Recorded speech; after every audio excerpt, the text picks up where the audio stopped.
Narito ang chikang hindi nyo dapat palampasin.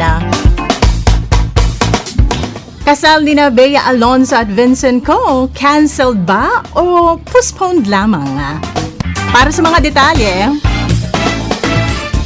confused umano ang ilang artistang imbitado sa nalalapit na kasal ni na Bea Alonzo at negosyanteng si Vincent Co dahil sa dalawang magkaibang official statement. Ang isa ay nagsasabing postponed ito at ang isa naman ay nagsasabing canceled na ang naturang special day. Matatanda ang umingay ang issue tungkol sa umano'y naudlot na kasal ni na Bea at Vincent nakaraang weekend dahil hindi umano naging sang-ayon ng aktres sa revised prenuptial agreement. Kabilang umano rito ang pagbabawal na sumigaw kapag nag-aaway, obligasyong manirahan kasama ang pamilya ng lalaki, at ang di umano'y automatic na pagkuha ng custody ng mga bata ng pamilya ng groom sakaling maghiwalay ang mag-asawa.